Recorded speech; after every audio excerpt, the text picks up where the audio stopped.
নমস্কার, আমি অরিন্দম সরণ বিটিভি রিপোর্ট থেকে বলছি। দর্শক, বিশেষ করে সমগ্র শিক্ষার অন্তর্গত সমস্ত বঞ্চিত শিক্ষকদের উদ্দেশ্যে আজকে আমার এই গুরুত্বপূর্ণ প্রতিবেদন। দর্শক, শিক্ষকদের বেতন বৃদ্ধি কেন্দ্র করে দীর্ঘদিন ধরে একটা আবেদন নিবেদন, আন্দোলন, বিপ্লব অনেক কিছু চলছে। পরপর অনেকগুলো বিকাশ ভবন অভিযান সংগঠিত হয়েছে, তো সেখানে বিষয়গুলো বিস্তারিত যাচ্ছি না। লাস্ট যেটা হয় 9 অক্টোবর, সেদিন একটা অন্য ধরনের সাড়া জাগানো আন্দোলন বলা চলে। আমাদের প্রত্যেকের আশা ছিল যে এই ধরনের চাপে ফেলা আন্দোলনে কার্যসিদ্ধি সাধারণত হয়। কখন হয়? যখন আন্দোলনটা শেষের দিকে, উপসংহারের দিকে এসে পৌঁছায়। ওইটাই তো শেষ আন্দোলন বা প্রথম আন্দোলন ছিল না। তার আগে বহু আন্দোলনের, বহু সংগঠনের একক হোক, পরবর্তীকালে যৌথভাবে হোক, বেতন বৃদ্ধির আন্দোলন ঘটেছে। কিন্তু আন্দোলন করলে তো হয় না, জমায়েত করলে তো হয় না। শাসকের সদিচ্ছা তো থাকা উচিত। কোনো এক সময় হয়তো শাসকের সদিচ্ছা ছিল বলে মনে হয়েছিল। আজ থেকে অনেকগুলো বছর আগে যদি ফিরে যায়, 500 শিক্ষকদের একটা সমাবেশে, তখন মুখ্যমন্ত্রী পদে তিনি বসেননি, মাননীয়া মমতা বন্দ্যোপাধ্যায়। তখন তিনি 500 শিক্ষকদের বিরাট স্বপ্ন জাগিয়েছিলেন। পরবর্তীকালে যখন তিনি ক্ষমতায় আসেন, তখন তিনি মাধ্যমিক শিক্ষা কর্মসূচিটাকে শিক্ষা দপ্তরের নিয়ে এসে সেটাকে মূল স্রোতে চালনা করবার ঘোষণা করেছিলেন। ক্ষমতায় এসেই তার পরের দিনই একটা সাংবাদিক সম্মেলন করে বলেছিলেন যে সমস্ত এসএসকে এমএসকে এক ছাদের তলায় আনা হবে। কিন্তু বাস্তবে একটু একটু করে পরবর্তীকালে কিছুই হয়নি। আচ্ছা, কেন হয়নি? তারও তো একটা যুক্তিসঙ্গত যুৎসই প্রেক্ষাপট থাকে, বা অবশ্যই আছে। আসলে মাননীয় মুখ্যমন্ত্রী তখন বুঝতে পারেননি যে আগামী ভবিষ্যতে তাকে শিক্ষাশ্রী, কন্যাশ্রী, ঐক্যশ্রী, লক্ষ্মীর ভাণ্ডার হয়তো জন্ম নিচ্ছে ধীরে ধীরে, নারায়ণ ভাণ্ডার,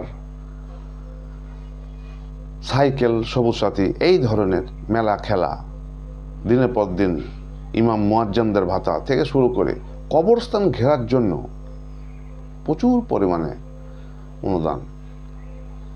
আবার এখন জুটেছে পাড়াই সমাধান, বুথে বুথে 10 লক্ষ।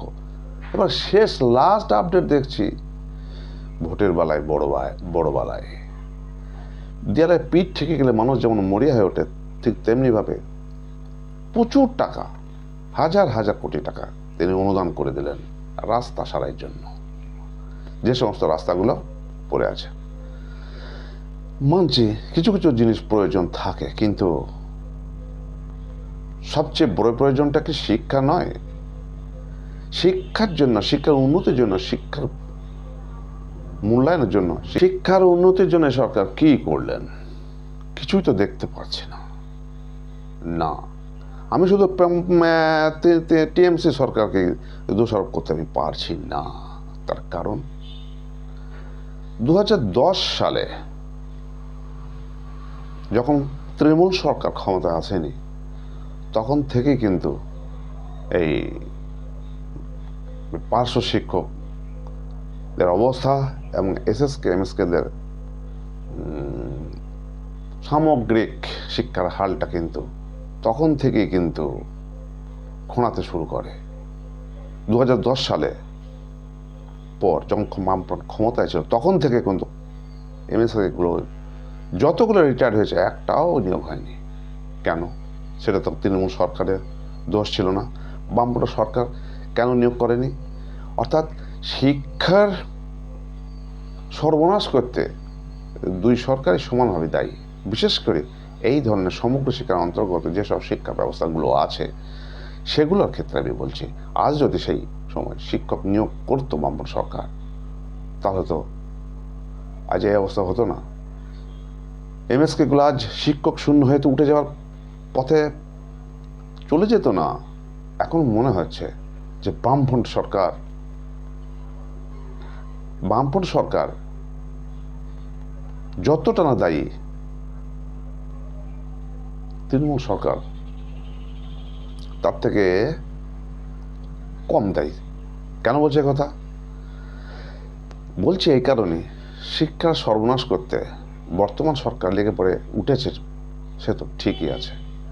কারণ বেতনের বিষয়টা যতটা না গ্রহণযোগ্য, না তার মানে এই নয় যে বেতনটা বাড়াবার প্রয়োজন নেই, তবে বেতন সময়ের সাথে তাল মিলে বিভিন্ন সময়ে কিন্তু একটা টেকনিক্যালি অ্যানালাইসিসের মাধ্যমে বেতন বেড়েছে। বেতন ছিল 3,000 টাকা, 2,000 টাকা, সেখান থেকে আসতো 15,000, 16,000-এ উঠেছে। অর্থাৎ বেতন কিন্তু বাড়া বন্ধ থাকেনি। একটা নির্দিষ্ট সময়ে ঘন্টা অনুযায়ী বেতন কিন্তু আগেও বেড়েছে, 2018 সালে বেড়েছে, এমএসকেতে 19 সালে, আবারও বেতন বাড়বে, মানছি।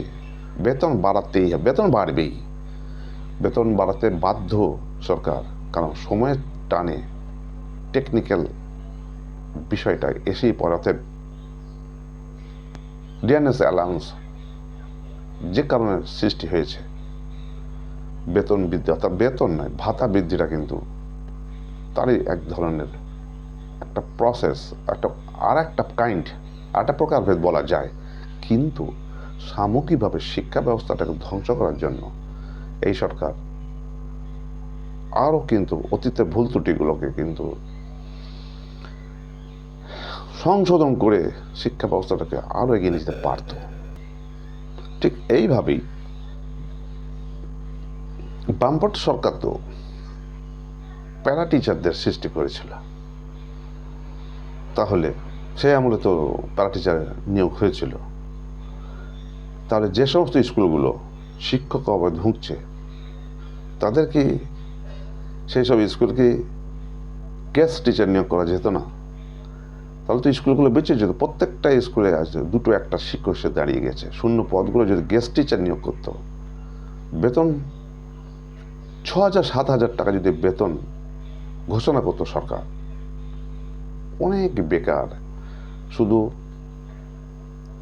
হাসতে হাসতে আসতো না, গাইতে গাইতেও আসতো। কারণ বেকারত্বের জ্বালা এমনই ভয়ঙ্কর রূপ নিয়েছে, 7,000 টাকার বিনিময়েও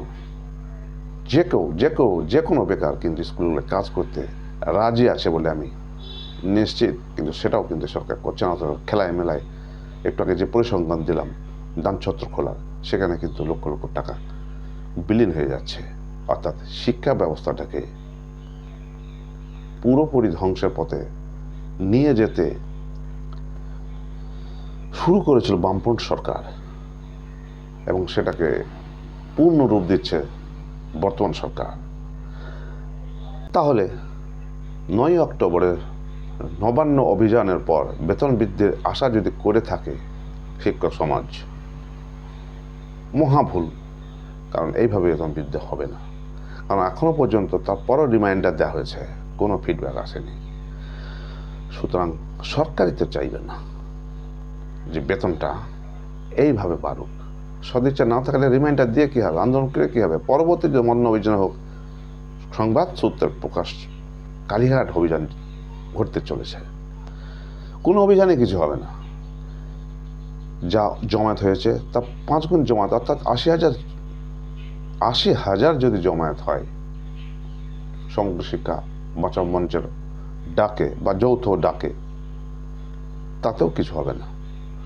কারণ জমায়েতে হবে ওই পর্যন্ত, আর পুলিশের ব্যারিকেডে অবশ্যই থমকে যাবে। এইসব হতভাগ্য শিক্ষকদের একটা কি বলবো হাহাকার, না খেয়ে থাকার যন্ত্রণা, এগুলো কিন্তু ব্যারিকেডেই থমকে যাবে যতক্ষণ না সরকারের সদিচ্ছার উদয় হবে। সদিচ্ছা হতে গেলে অর্থের দরকার আছে। কথায় কথায় যদি বলে পোশাকের অর্থ নেই, তাহলে তো সদিচ্ছার জন্ম হয় না। তাহলে সরকার যদি এই রকম চালিয়ে যায়, তাহলে তো বারবার এটাই প্রমাণিত হয় যে শিক্ষার উন্নতি সরকার চায় না। কারণ তা যদি চাইতো, তাহলে তাহলে অন্তত যে স্কুল ছুটদের জন্য সরকার এত উদ্গ্রীব, প্রধানত এই স্কুল ছুটগুলোকে কিন্তু শিক্ষার মূল স্রোতে ফিরিয়ে দেয় মাধ্যমিক শিক্ষা কর্মসূচি। তারা কিন্তু খালে বিলে জঙ্গলে ইটভাটায় খুঁজে খুঁজে বেড়ায়, কারণ রেগুলার ছাত্র তাদের পক্ষে পাওয়া খুব মুশকিল, কারণ তারা প্রত্যেকে হাই স্কুলের দিকে ছোটে। সুতরাং এইসব শিক্ষক শিক্ষিকেরা প্রচণ্ড হারে স্কুল ছুটের দিকে নজর দেয় এবং তাদেরকে নিয়ে এসে শিক্ষার মূল স্রোতে ভর্তি করার জন্য আপ্রাণ চেষ্টা করে।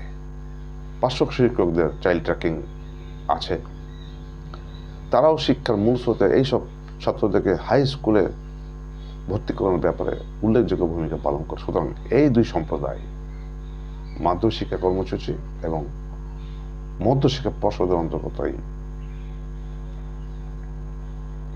পার্শ্ব শিক্ষকরা, এদের ভূমিকা অনস্বীকার্য শিক্ষা ব্যবস্থাকে বাঁচিয়ে রাখার জন্য। তাই বেতন নিশ্চয় বাড়বে, সামান্য হলেও বাড়বে, আন্দোলন করলেও বাড়বে, আন্দোলন না করলেও বাড়বে, কারণ সমস্ত কিছু ওই একজনের বদান্যতায় ঘুরে থাকে। তিনি মহামান্য মুখ্যমন্ত্রী, মাননীয় মুখ্যমন্ত্রী অনেকে বলেন, কিন্তু শিক্ষার ব্যবস্থাটাকে সোজা করে দাঁড় করিয়ে রাখতে শিক্ষকের প্রয়োজন, স্কুলের পরিকাঠামো প্রয়োজন। সেগুলো কি হবে? এক একটা স্কুল কম্পোজিট গ্রান্টের অভাবে ধুঁকছে, তাদের চকডাস্টটা কেনার পয়সা নেয়। 2024-25 সালে